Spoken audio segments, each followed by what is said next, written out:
సభకు నమస్కారం. వేదికపై ఉన్న మన పార్టీ ప్రముఖులందరికీ,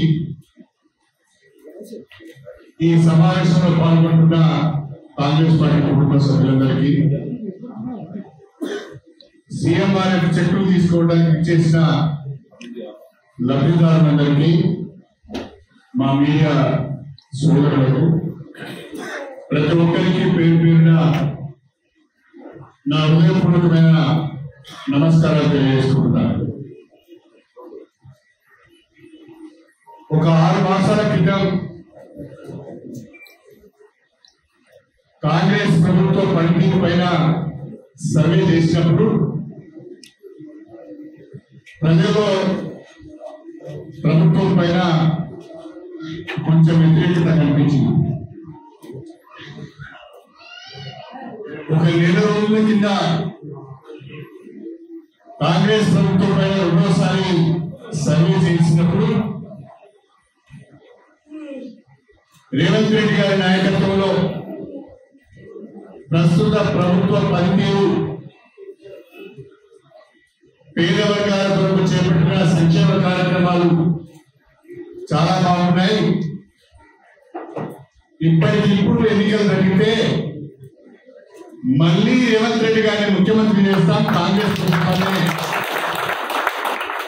గెలిపిస్తామని చెప్పి ప్రజల నుంచి ఒక చక్కటి స్పందన లభించింది. దయచేసి కాంగ్రెస్ పార్టీకి చెందిన నాయకులము, కార్యకర్తలందరం కూడా పార్టీ మనకు ముఖ్యం. పార్టీ ఉంటే మనందరం ఉంటాం. పార్టీ ఉంటే అందరికీ ఏదో ఒక రకమైన పదవి వస్తుంది. ప్రజల ద్వారా ఎన్నుకోబడే పదవి కావచ్చు, లేదా నామినేటెడ్ పదవి కావచ్చు. ఏదో ఒక పదవి పార్టీ పటిష్టంగా ఉండి ప్రభుత్వంలో ఉంటే మనందరికి కూడా అవకాశాలు వస్తాయి. కాబట్టి ప్రతి ఒక్క కాంగ్రెస్ పార్టీ కార్యకర్త,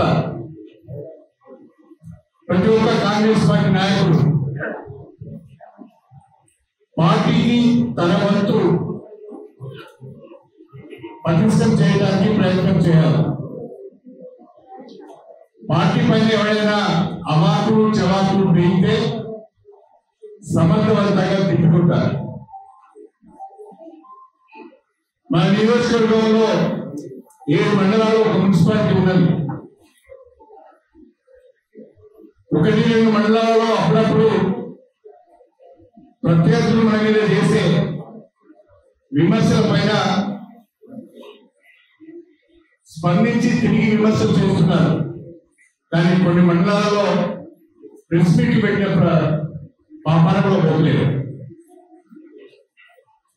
వేదిక పైన సీటు రాకపోతే నాకు సీట్ లేదని అనుకుంటున్నారు, నన్ను పిలవలేదని అంటున్నారు, నేను పెద్దవాడిని అని అంటున్నారు. చాలా సంతోషం, పిలవాలి, గౌరవించాలి.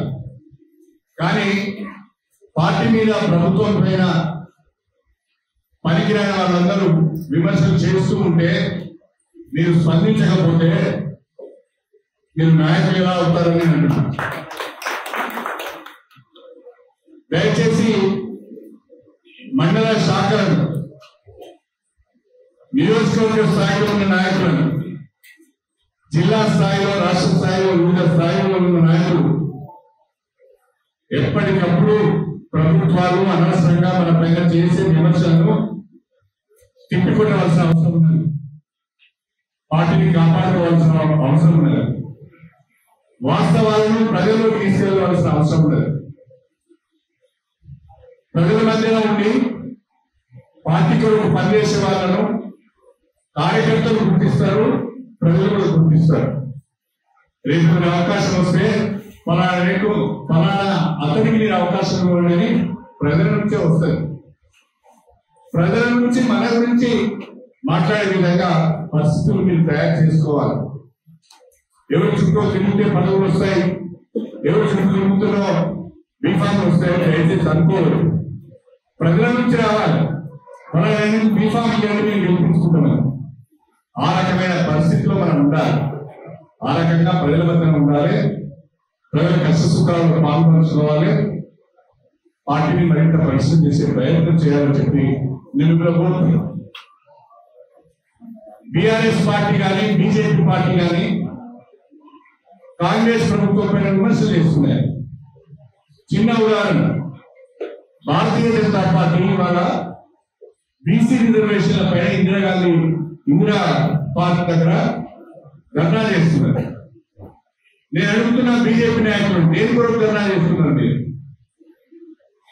రాష్ట్ర ప్రభుత్వము బీసీలకు 42% ఇవ్వాలని శాసనసభలో చర్చ పెట్టి శాసనసభలో ఏకగ్రీవ తీర్మానం చేసి ఆ తీర్మానానికి చట్టరూపం కల్పించి ఆ చట్టానికి మీ మద్దతు కూడా కావాలి అని చెప్పి కేంద్ర ప్రభుత్వానికి పంపించాం, ప్రెసిడెంట్ గారికి పంపించాం.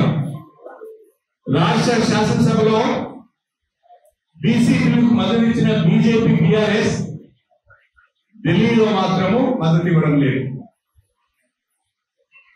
రాష్ట్ర ప్రభుత్వము చాలా స్పష్టంగా, కాంగ్రెస్ పార్టీ రాష్ట్ర ప్రభుత్వం చాలా స్పష్టంగా బీసీలకు 42% రిజర్వేషన్ ఇవ్వవలసింది అని ఒకవైపు చెప్తూ ఉంటే దానికి తగ్గట్టుగా తీర్మానం చేసి పంపిస్తే కేంద్రంలో ఉన్న మీరు దానికి చట్టబద్ధత కల్పించడానికి ప్రయత్నం చేయకుండా ప్రజల దృష్టిని మళ్లించే గారేడి కార్యక్రమాలు పనిచేయాలి. ప్రజలకు మీ నిజ స్వరూపం తెలిసిపోయింది. బీజేపీకి బీసీ రిజర్వేషన్ల పైన ప్రేమ లేదు. బీసీలకు రిజర్వేషన్ రావడం వాళ్ళకి ఇష్టం లేదు. దానికి ఒక లింక్ పెడుతున్నారు, 10% ముస్లింలకు రిజర్వేషన్ ఇస్తున్నారు. కానీ ఒక మాట బీజేపీ గుర్తుపెట్టుకోవాలి, ముస్లింస్ కు 10% ఇవ్వడం లేదు. తెలంగాణలో ప్రతి గ్రామంలో భూదేవుల వాళ్ళు ఉన్నారు. ఆ భూదేవుల వాళ్ళను గతంలోనే ప్రభుత్వాలు బీసీగా గుర్తించాయి. గతంలోనే భూదేవుల వాళ్ళను బీసీగా గుర్తించారు. వాళ్ళని నడుపుకుంటే మొత్తంగా 42% వచ్చింది. 42% రిజర్వేషన్ ఇవ్వవలసిన అవసరం వచ్చింది. దాన్ని సమర్థించవలసింది పోయి ముస్లింలకు 10% రిజర్వేషన్ ఇస్తున్నారు, మత ప్రాతిపదికమైన రిజర్వేషన్ ఇస్తున్నారు, మేము వ్యతిరేకవాన్ని తప్పించుకునే ప్రయత్నం చేస్తున్నారు. అంటే ఇంతకంటే దివాలాతో రాజకీయాలు నేను అడుగుతున్న కిషన్ రెడ్డి గారిని, బండి సంజయ్ గారు, మీరు పాలిస్తున్న గుజరాత్ రాష్ట్రంలో కూడా భూదేవుల వాళ్ళు ముస్లింస్ అందరూ కూడా బీసీ రిజర్వేషన్ పొందుతున్నారు. అది మీకు తెలియదా? ఆ మాత్రం జ్ఞానం లేదా అని అడుగుతున్నారు. కాస్తంతనైనా బీసీల పైన ప్రేమ ఉంటే బీజేపీ బీఆర్ఎస్ రెండును కూడా 42% రిజర్వేషన్లు బీసీలకు కల్పించడానికి కేంద్ర ప్రభుత్వం పైన ఒత్తిడి తేవాలి. పార్లమెంట్ లో దానికి చట్టబద్ధత కల్పించే విధంగా కృషి చేయాలి తప్ప వీధి నాటకాలు బంద్ చేయాలని అని చెప్పి నేను కోరుతున్నాను. ఒకడేమో ఇందిరా పార్క్ దగ్గర ధర్నా పెడుతున్నాడు, మరొకడేమో కరీంనగర్ ధర్నా పెడుతున్నాడు. దేని కొరకు పెడుతున్నాడు? మేము కాదన్నామా? మేము బీసీ రిజర్వేషన్ ఇవ్వమని చెప్పామా? మేమే కదా తీర్మానం చేసింది, మేమే కదా కేంద్ర ప్రభుత్వానికి పంపించింది. కాకపోతే మేము పంపించిన తీర్మానంలో కానీ మేము చేసిన చట్టంలో కానీ ఏమైనా లోపాలు చెప్పండి, సర్దిద్దుకొని కేంద్ర ప్రభుత్వం దగ్గరికి అందరం కలిసి పోదామనంటే మీరు రావడం లేదు.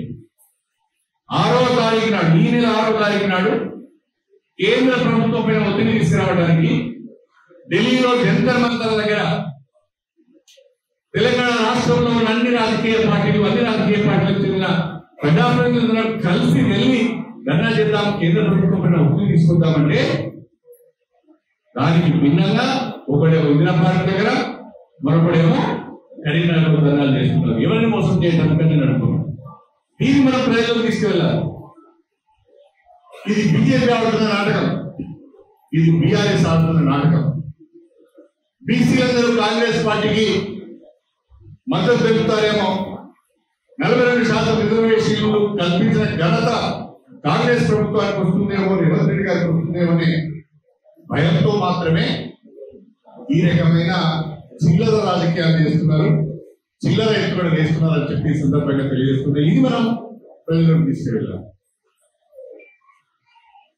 అదేవిధంగా షెడ్యూల్ కులాల కేటగరైజేషన్ చేస్తాం. దేశంలో ఎక్కడ ఏ రాష్ట్రం కూడా సాహసించినప్పుడు రాలేదు.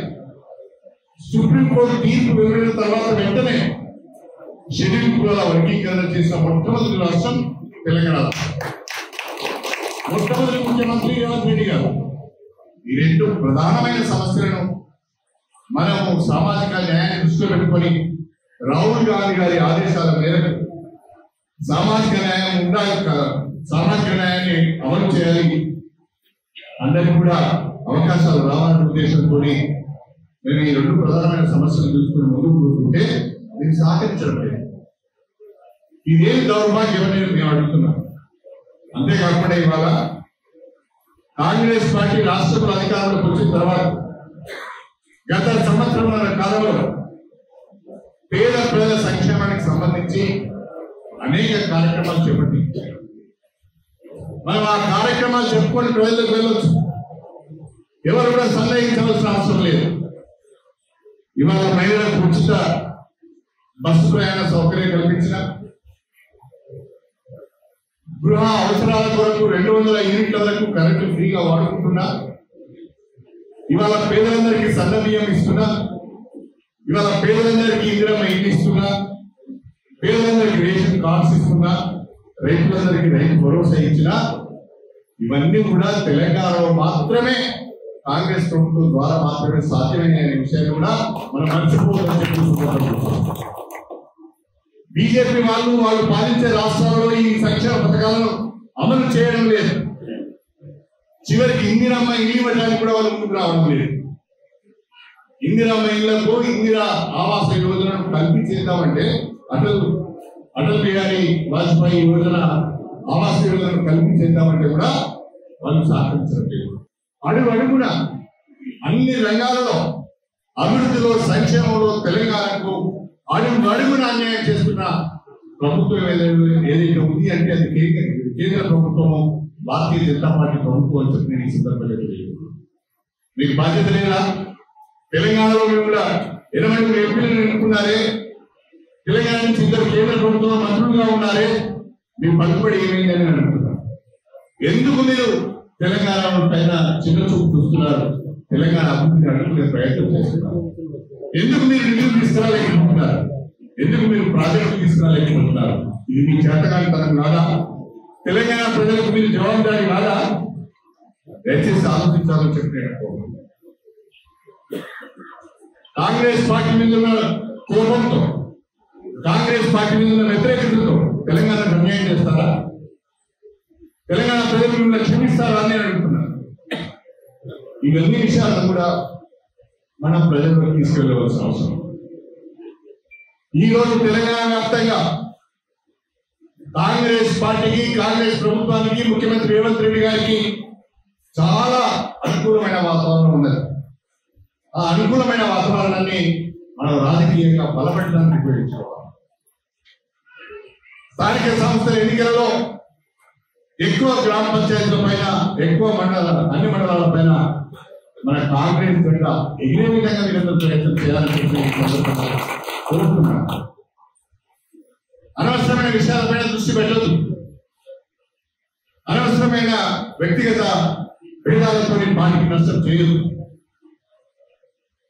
దయచేసి అందరం కూడా కుటుంబ సభ్యుల యొక్క సమన్వయంతో కలిసి పనిచేయాలి.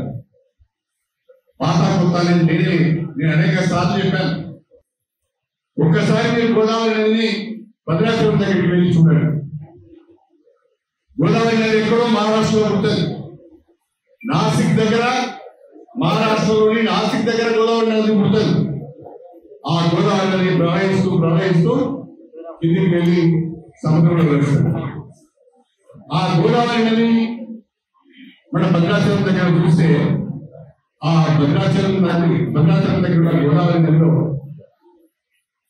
మీరు ప్రాణహిత నీళ్లను గుర్తుపడతారా? మీరు ఇంద్రావతి నీళ్లను గుర్తుపడతారా? మీరు శబరి నీళ్లను గుర్తుపడతారా? మీరు మానేరు నీళ్లను గుర్తుపడతారా? మీరు మందిగా నేను గుర్తుపడతారా, మీరు పెరుగంగా నేను గుర్తుపడతారా, మీరు వేగంగా నేను గుర్తుపడతారా? ఇది మీకు సాధ్యమే కదా. ఆ రకంగా కాంగ్రెస్ పార్టీ అనేది ఒక మహానది, ఒక సముద్రం. ఆ మహానది, ఆ మహాసముద్రంలో ఎవరెప్పుడు వచ్చారని ముఖ్యం కాదు, ఎవరెంత పనిచేస్తారని ముఖ్యం, ఎవరెంత ప్రజల దగ్గర ఉన్నారని ముఖ్యం, ఎవరి ద్వారా 10 కోట్లు వస్తున్నాయని ముఖ్యమైన విషయాన్ని మనం మర్చిపోవద్దని చెప్పి నేను ఈ సందర్భంగా తెలియజేస్తున్నాను.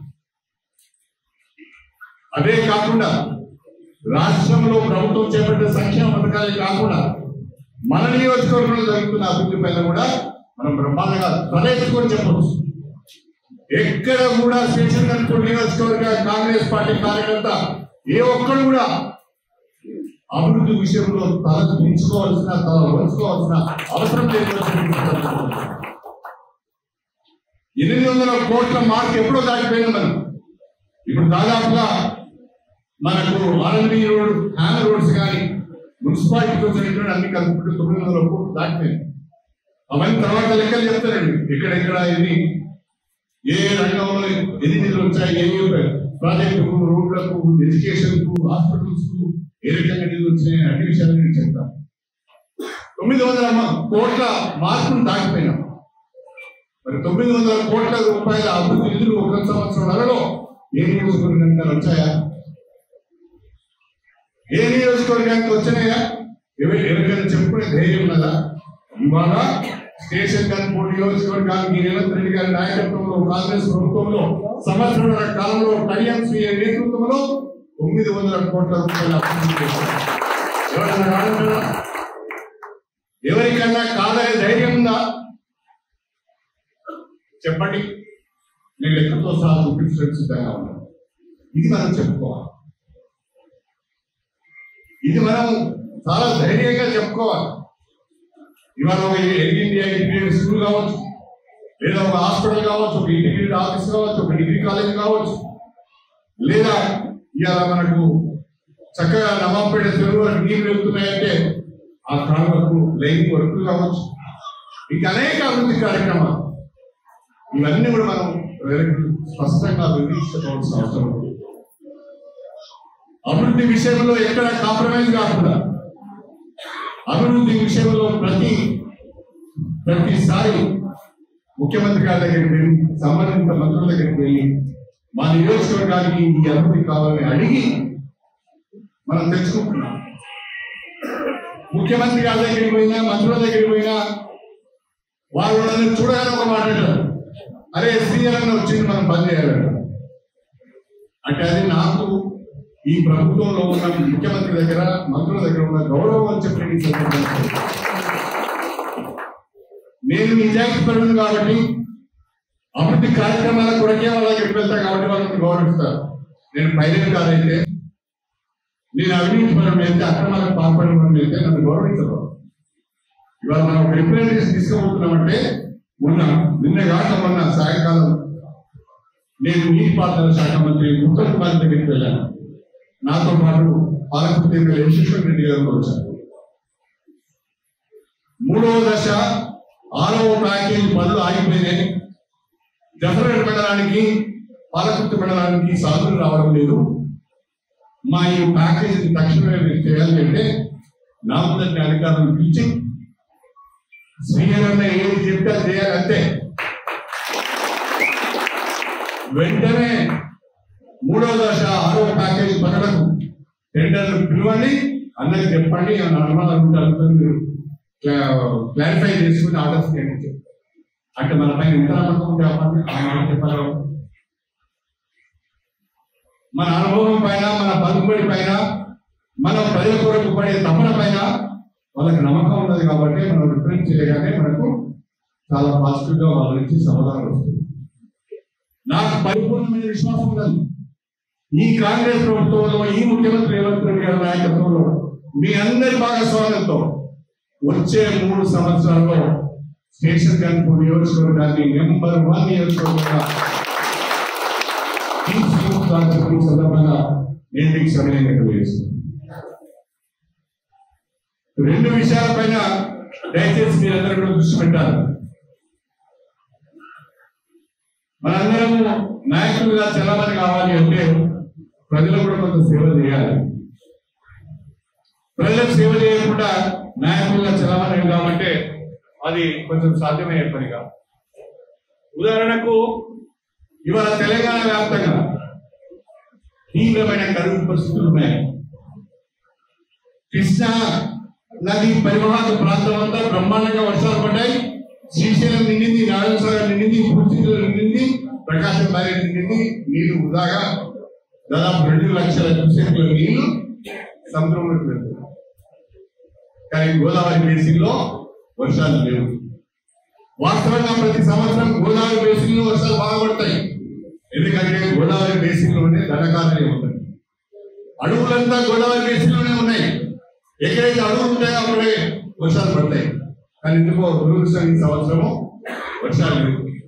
ఎస్ఆర్ఎస్పీలో నీళ్లు, ఎల్ఎండిలో నీళ్లు, మేడిగల దగ్గర ఆ ప్రాజెక్టు ద్వారా కొన్ని నీళ్లు వెళ్ళిపోతుంది.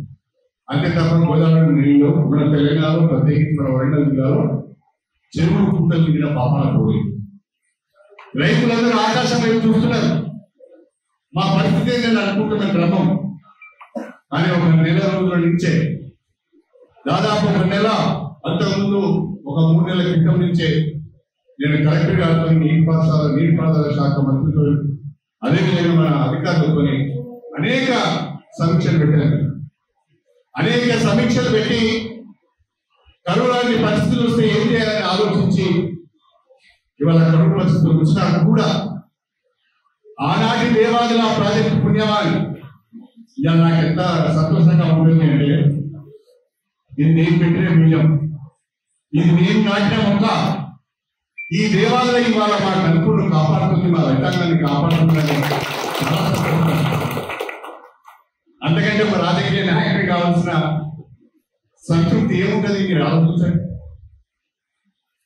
మనం చేసిన ఒక పని ఇవాళ కొన్ని లక్షల మంది రైతులకు ఉపయోగపడుతుంది, ప్రజలను కాపాడుతుంది అంటే ఇంతకంటే ఒక రాజకీయ నాయకుడికి కావాల్సిన సంతృప్తి ఏముంటుంది అని అడుగుతుంది. ఆ దేవాలయాల ద్వారా మన నియోజకవర్గంలోని దాదాపు 80% గ్రామాలకు సాధించే అవకాశం ఉన్నది. ఈ కరువు కాలంలో మనము కాలువల ద్వారా నీళ్ళు ఇచ్చాము. ఆ కాలువల ద్వారా వచ్చిన నీళ్లను మీ పంట పొలాలకు, మీ ఊరి పంట పొలాలకు, మీ ఊరి చెరువులకు తీసుకుపోయే బాధ్యత మీది అని చెప్పి ఈ సందర్భంగా తెలియజేస్తాం. నాకు ఒక విషయంలో సంతోషం అనిపిస్తున్నది, చెప్పాలి మీకు. జీడికల్ గ్రామం ఉన్నది, ఆడ గ్రామ శాఖ అధ్యక్షుడు రాజు ఉన్నాడు, వచ్చాడా? తర్వాత సోషల్ మీడియా రాజు ఉన్నారు, దేవరాయ. ఈ 2 పిల్లలు ప్రత్యేక శ్రద్ధ తీసుకొని నాకు 2 సార్లు ఫోన్ చేసి, సార్ మా జీడికల్ దేవుడి చెరువు నింపాలని, ఆ దేవుడి చెరువు నింపడానికి మీరు సహకరించాలని వాళ్ళ పెట్టి ఒక మాట చెప్పారు. ఎవరు ఏమన్నా పర్వాలేదు, మీరు ఒక జేసీబీ తీసుకురండి, కాలువల చెరువులు తీసుకోండి అని చెప్పాను. మా మీద కేసు అయితే ఏమి అదే చూసుకున్నప్పుడు ఆ పిల్లలు ధైర్యం చేసి ఆ ఊళ్ళో ఉన్న కొంతమంది రైతులను కలుపుకొని, ముద్రాలను కలుపుకొని వీళ్ళందరూ కలిసి కాలువ నుంచి నేరుగా దేవుడి చెరువుకు జేసీబీతో కాలువ చేస్తే ఇవాళ దేవుడి చెరువులోకి గోదావరి జిల్లాలో పూర్తున్నాయని చెప్పి ఆ రకంగా మీ గ్రామాలలో మీ రైతులను కాపాడుకోవడానికి, మీ పంట పొలాలను కాపాడుకోవడానికి మీ ప్రయత్నం చేయాలి. ఒట్టినే వస్తుందా? ఒట్టినే ఓటు పడతాయా? ఏ పని చేయకుండా ఇంకా ఉంటే ఓటు పడతాయా? లేకపోతే బయట తిరిగితే ఓటు పడతాయా? పడై. నేను కాలువలకు సంబంధించి ఆ కాలువల మీద ఏ గ్రామాలు ఉన్నాయో ప్రతి గ్రామంలో కనీసం ఒకరితోనే మాట్లాడుతున్నాడు. ఇవాళ గణపురం స్టేషన్ నుంచి నవాపేట పోయే ప్రధాన కాలువ ఉన్నది, గణపూర్ రిజర్వాయర్ నుంచి నవాపేట పోయే ప్రధాన రిజర్వాయర్ ఉన్నది. దాని మీద 10 ఉపకాలువలు ఉన్నాయి. 1 year to 10 years అంటాం మనం. 10 ఉపకాలువలు ఉన్నాయి. ఇవాళ 10 ఉపకాలువల మీద ఎవరు వెళ్తున్నారో వాళ్ళతో మాట్లాడుతున్నారు.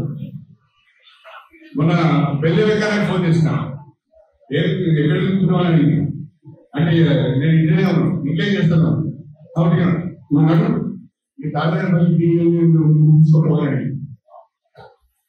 అదేవిధంగా శ్రీగారం జయపాల్ రెడ్డి రాజేష్ రెడ్డి వచ్చిందా? ఎవరు రాజేష్ రెడ్డి కూడా రాలేదా? శ్రీగారం ఫోన్ చేసిన ఏమైంది, మాకు ఇంకా నీళ్ళు రావడం లేదు, కాలువలు పట్టడంటే ఇవాళ జేసీబీ పంపించిన. వచ్చిందా జేసీబీ? అశోక్ జేసీబీ పంపించిన. అదేవిధంగా 2L మీద శిరీష్ రెడ్డి చెప్పిన, నువ్వు మండలాధ్యక్షుడు కావచ్చు, నువ్వు కాలువలు ఇంటికి రావాలి, ఎక్కడెక్కడ ఏం ప్రాబ్లం ఉందో చెప్పమని. వెంకటాపూర్కి నీళ్ళు వస్తున్నాయి ఒక పోయి చూస్తున్నామని చెప్పి కట్టమని చెప్పిన. రంగనాథ్ బేగ్ వాళ్ళకి చెప్పిన నీళ్ళు వస్తున్నాయి చూడండి తర్వాత. ప్రతి గ్రామంలో ప్రతి గ్రామం కాంచిపేట రవీంద్ర చేసిన, బాలిపేట రవికి చేసిన, ఆ ఇంకా ఆ తోలో ఉన్న వాళ్ళకి ఆ కుదాల బిడ్డబాబు చేసిన, అట్లా ప్రతి ఊరిలో ఉన్న వాళ్ళందరికీ కూడా కాలంలో ఉన్న అన్ని ఊళ్ళ నాయకులకు ఫోన్ చేసి నీళ్లు వదిలినాం, వస్తున్న చూసుకోండి, మీ పొలాలకు వాటిని మళ్లించుకోండి, లేకపోతే మీ చెరువులు నింపుకోండి, తర్వాత అవసరపడుతుంది. అంతవరకు నేను చేస్తున్నా. మీరేం చేస్తున్నారు? మీ ఊరి చెరువులు పోతాను, మీ కాలువ ఎక్కడో చూస్తాను. మీ రైతులకు పంట పొలాలకు నీళ్ళు వస్తున్నాయి చూస్తున్నారు. మీ బాధ్యత కదా, మీరు తిరిగితేనే కదా, ఆ రైతు పంట పండితేనే కదా పలానా వాళ్ళ ద్వారా నాకు పంట పండింది, నాకు మా ఊరికి నీళ్ళు వచ్చినాయి, మా గ్రామానికి నీళ్ళు వచ్చినాయి అనుకుంటారు. ఇవాళ ధర్మసాగర్ చెరువు ఉన్నది. ధర్మసాగర్ చెరువు కింద నార్త్ కెనాల్ అనేది సౌత్ కెనాల్. నార్త్ కెనాల్ కింద దేవుడు ఉంటుంది, అదేవిధంగా సౌత్ ఉంటుంది, వాళ్ళకి నీళ్ళు పోతున్నాయి.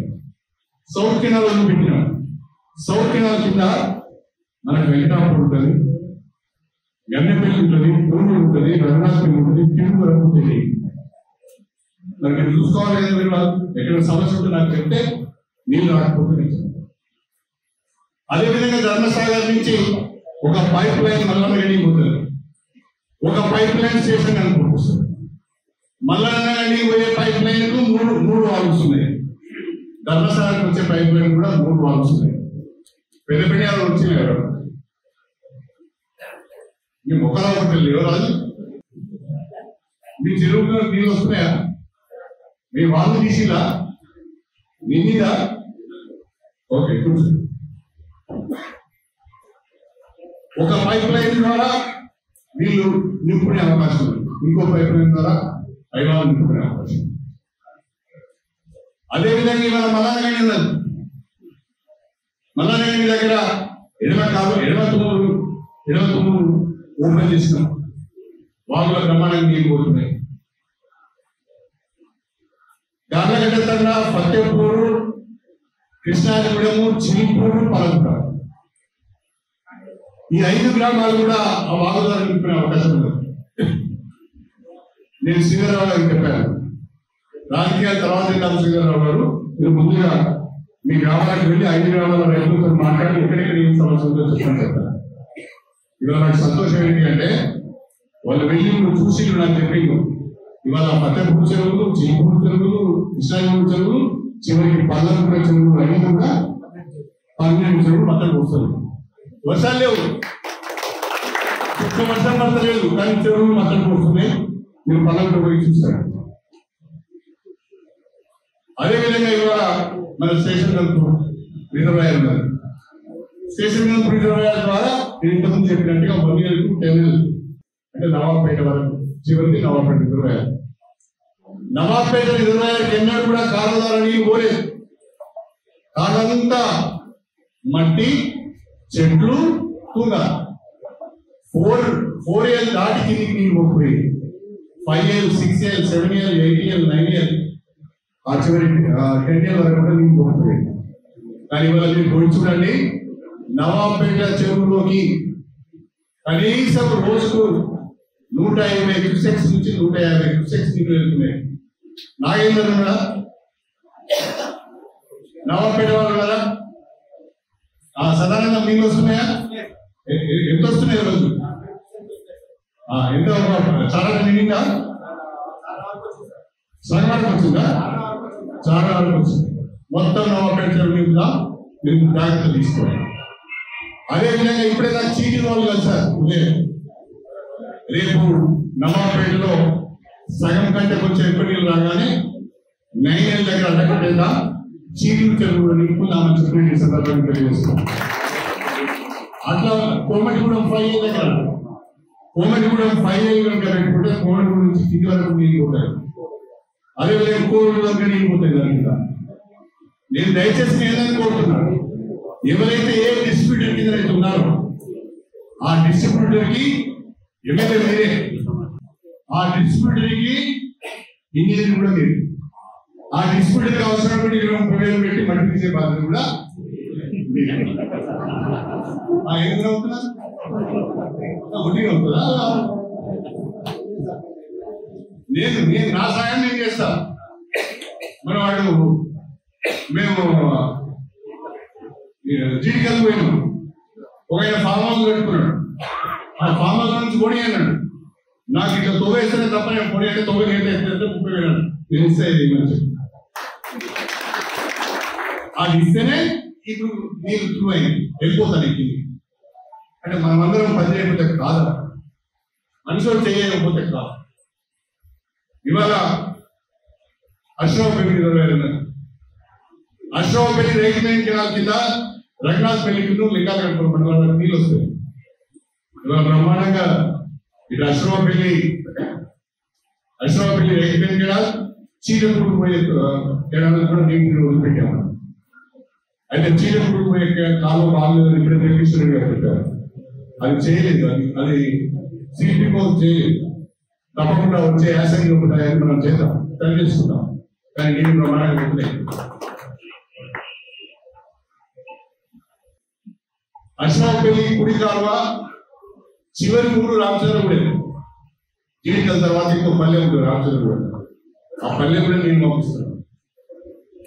ఆ రకంగా లింగానగరం మండలంలో ఇటు నవాబ్పేట కింద గ్రామాలు కానీ అశ్రావపల్లి రైతు కింద గ్రామాలు కానీ ఇవాళ మొదటిసారిగా గోదావరి జిల్లాలు చూస్తున్నాయని చెప్పి ఈ సందర్భంగా తెలియదు. ఇదంతా మన ప్రయత్నం కాదు, ఇంత మన కృషి కాదా? మనం చెప్పుకోవద్దా, మనం ప్రచారం చేసుకోవద్దా? పని లేని వాడు చాలా మాటలు మాట్లాడుతున్నాడు. పని లేని వాడు చాలా మాటలు మాట్లాడు. ఊరికి పోయినావా, వాటిని ఇంతవరకు తిన్నావా, మళ్ళీ తాగినవా, తిన్నావా, ఎగినవా, దిగినవా, మిగిలిన ఏదైనా టిఫిన్ బాక్స్ పెట్టుకుని వచ్చావా? అలాంటి నాలుగునే మనం చేస్తున్నావా? ఎవరైతే ఇంత ఛాయ్ తాగుతున్నామా? ఎవరికైనా ఇంత 10 రూపాయలు తీసుకుంటున్నామా? ఇంత నీతివంతంగా ఎవరన్నా ఎమ్మెల్యే పని చేస్తారా? ఇంకా నీకు ఎక్కువ ఏం చేయాలని అడుగుతుంది. ఆశించిన రీతిలో మీ దగ్గర నుంచి పని జరగడం లేదు. ప్రభుత్వం బ్రహ్మాండంగా పనిచేస్తుంది, ఎమ్మెల్యే బ్రహ్మాండంగా పనిచేస్తున్నాడు, మీరు ఆ స్థాయిలో పనిచేస్తారు. నా అభిప్రాయం. మీరు ఎవరేమనుకున్నా నాకేం ఇబ్బంది, మీరు ఆ స్థాయిలో పనిచేస్తారు. మీరు చూస్తే ఏమంటారు? గాలికి వస్తాయా? ప్రజలు లేకపోతే వస్తాయా? ప్రజలు ఓట్లేకపోతే గెలుస్తారా? దయచేసి ఇవన్నీ కూడా గుర్తు పెట్టుకుని పనిచేయాలి. ఏదో పాతకాల రాజకీయాలు చేస్తాము, పేరు చెప్పుకొని తిరుగుతాం, కలవదు, కుదరదు. దయచేసి పార్టీని కాపాడుతున్నాం, నియోజకవర్గాన్ని బాగు చేసుకుంటాం. ముఖ్యమంత్రి గారు మన పైన ప్రేమతో ఉన్నారు, మన అంటే ఒక అభిమానంతో ఉన్నారు. నన్ను చూడగానే ఎక్కడున్నా కూడా శ్రీహరణ బాగున్నాం అంటాడు. అదే నాకు చాలు, ఒక మంచి మంది సమాధానం. అనేక మంది ఎమ్మెల్యేలు, మంత్రులు, ఎంపీలు ఉన్నప్పుడు నేను దూరంగా నిలబడతా, మన ఎందుకు చూసుకోపోవాలని. ఆయన చూస్తాడు, శ్రీహరణ ఎక్కడున్నా ఇక్కడ అని పక్కన కూర్చొని కూర్చోబెట్టు. ఆ గౌరవం దాని మనకి 8 లక్షలు ఇవ్వాలి కదా, 8 లక్షలు ఇవ్వాలి కదా. అక్కడ పిలిచే విధంగా మీరు చేసుకోవాలి కదా. రాజు పేరు ఇప్పుడు ఎందుకు చెప్పినాయి? జీవితాల రాజు పేరు చిన్న పిల్లవాడు, మన పేరు ఎందుకు చెప్పినాయి? ఊరు కూడా కష్టపడుతుంది. ఎవరితో చేసి పట్టుకొచ్చి అప్పటికప్పుడు కాలం ఊరుకుంటారు. అంత మీరందరూ కూడా పనిచేయాలి. పని చేస్తేనే ప్రజల్లో మనకి మంచి పేరు వస్తుంది. ప్రజలు మన విశ్వసిస్తారనే విషయాన్ని కూడా మీరు మర్చిపోవద్దు. అదేవిధంగా నవాబ్పేట చెరువు నింపుతున్నాం. నవాబ్పేట జరుగుతున్న లింగాలగడపురం గ్రామాలకు ఒక్క వారం రోజుల్లోనే నీగిస్తామని చెప్పడం ఈ సందర్భంగా స్టేషన్ గన్పూర్ నియోజకవర్గంలో ఎక్కడి వరకైతే కాలువలు పోతాయో, ఎక్కడెక్కడైతే అవకాశాలు ఉన్నాయో ఆ అన్ని గ్రామాలకు కూడా సాగునీరు ఇస్తాం, పంటలను కాపాడుతాం. ఈ సందర్భంగా నేను సవినీకి గురించి ప్రభుత్వం బ్రహ్మాండంగా పనిచేసి బ్రహ్మాండమైన సంక్షేమ పథకాలు తీసుకొచ్చి ఎమ్మెల్యే గారు 900 కోట్ల నిధులు తీసుకొచ్చి నిజాయితీగా పనిచేసి మరి ఈ ఎండాకాలంలో ఈ వాడలు లేని పరిస్థితుల్లో కూడా కాలువల ద్వారా పంట పొలాలకు నీళ్ళు తీసిన తర్వాత మీ గ్రామాలలో సర్పంచ్ ఎంపీసీ గెలవకపోతే అది నా చేతగంటారా మీ చేతగంటారా? ఎవరి చేతగంటారా? ఎవరికి వాళ్ళు ఆత్మ పరిశీలన చేసుకోవాలి. ఇటు ఏం గెలుచుకోవడం చాలా ఈజీ, ఎదుర్కొన్న వారి మీద ఒక రాయడం చాలా ఈజీ. కానీ నువ్వేం చేస్తాను? నువ్వు 4 పనులు చేయకు నువ్వు ఉన్న పార్టీ, 4 గుంపులు చేయకు నువ్వు ఉన్న పార్టీ, అందరూ కలిసి పని చేయాలి. అసలు స్టేషన్ కనుక నియోజకవర్గంలో కాంగ్రెస్ పార్టీకి ఎదురు అనేది ఉండదు అని చెప్పండి. మీరందరూ కలిసి పని చేయాలి. ఎవడేదో మాట్లాడుతున్నా ఎన్నికలు వస్తాయి ఎలా పోతాయి వదిలిపెట్టండి, అవన్నీ చూసుకుంటారు. ఇది చూసా 16 రోజులు మాట్లాడే మాటలను పట్టించుకుంటారు. ఆ స్థాయిలో నేను ఏదైనా దేన్నైనా ఎదుర్కోవడానికి మీ అందరి సహకారంతో నియోజకవర్గ ప్రజల ఆశీస్సులతో నేను సిద్ధంగా ఉన్నాను. మీకెందుకు ఆయన అంటారు భయపడకండి.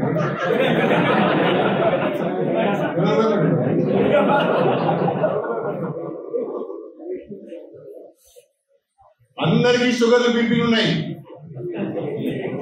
అడిగే ఈ రోజు వరకు కూడా షుగర్ బీపీ లేదు అంటే అర్థం ఏంటి? దేనికి భయపడే సమస్య, ఎవరికి భయపడే సమస్య లేదు, తల వచ్చే సమస్య లేదు. తప్పు చేయము, తలవద్దాం. ఇవాళ మనం అందరం కనుక ఒక కుటుంబం లెక్క చిన్న చిన్న విషయాలను పక్కన పెట్టి, ఈగోస్ పక్కన పెట్టి, పెద్ద చిన్న పక్కన పెట్టి కలిసి పనిచేస్తే బ్రహ్మాండమైన ఫలితాలు వస్తాయి. ఏదో వేదికలు వస్తాయి, ఏదో జరుగుతుందని మీరు ఆగమనం కాకండి. ఆగమనం అయితే మీరే ఆగమవుతారు. ఆగమనం కావద్దు. పార్టీ ఉంది, ప్రభుత్వం ఉంది, కడియం శ్రేయుడు. మీరు ఎక్కడైనా ఒక మాట పొరుగు మాట దారిననుకో నాకు తెలుస్తుంది. మీరు పక్క చూపు చూసినప్పుడు నాకు తెలుస్తుంది. మీ పొరుగు మాట నాకు తెలుస్తుంది. ఎవరేం మాట్లాడుతున్నారో తెలుసు. చెప్పేటప్పుడు అన్ని చెప్తారు. కాకపోతే ఇంటి పెద్దగా అన్ని కడుపులో పెట్టుకున్నారు. అంత మాత్రం నాకేం తెలియదు మీరు అనుకోవచ్చుమా. మల్లారెడ్డి ఏం చేస్తాడు, బాలరాజు ఏం చేస్తాడు, యాదగిరి ఏం పని చేస్తాడు, అన్ని చేస్తున్నారు. కాకపోతే కొన్ని అంటారు, కొన్ని అంటే బాగుంటుంది, కడుపులో పెట్టుకోవాలని, కాపాడుకోవాలని కాపాడుకోవాలి. ఎందుకంటే పెద్దగా నా బాధ్యత. కాకపోతే మీ అందరికీ నేను విజ్ఞప్తి చేసేది ఒకటే, చిన్నోళ్ళైన చేతులు ఎత్తి ఒకేది ఒకటి, అందరం కుటుంబం లెక్క ఉందాం. అనవసరమైన ఆలోచనలు వద్దు. ఎవరైనా సోషల్ మీడియాలో తప్పు పెడితే వాడిని మందలించండి. మనవాడే మన మీద పెట్టాడు, వీడు ఎప్పుడు పెట్టుతాడు. ఆ పెట్టడానికి ఎవడని నేను మొన్న ఒక విషయం తెలుసుకున్నాను. వీడు ఎవరు పెట్టి ఇవ్వండి నేను వాడు పెడతారంట. ఈ చిల్లర రాజకీయాలు వద్దు. ఈ చిల్లర రాజకీయాలు చేసుకుంటే గానే ఉంటాడు వాడు ఎదగాడు. ఎవడైతే ఫెయిర్ గా ఉంటాడో, ఎవడైతే ప్రజల్లో ఉంటాడో, ప్రజల కొరకు పనిచేస్తారో, తపన పడతారో వాళ్ళు డెఫినెట్ గా ఒక రోజు కాకుండా ఈ రోజు అయినా తప్పకుండా చేయండి. నేను మీ అందరినీ కోరుతున్నా, అభివృద్ధి విషయంలో కాంప్రమైజ్ అయ్యేది లేదు. మీరు అడిగిన ప్రతి పని చేసి పెడతాను. ఇవాళ కాకుండా రేపైనా చేసి పెడతా. ఇక నాకు ఈయన జోరుగా లెక్క ఉంటాడు ఈ నరేంద్ర రెడ్డి అంటే. ఇక ఆయన పెద్ద మనిషి ఆయన కాబట్టి ఆయన చెప్పింది వింటా అంటే నన్ను ఇంకా ఎవరు తోముతూనే ఉంటాడు. ఇప్పుడు ఇది కావాలన్నా, అది కావాలన్నా, నాకు మున్సిపాలిటీలో ఇది కావాలి, అది 65 కోట్లు వస్తానే.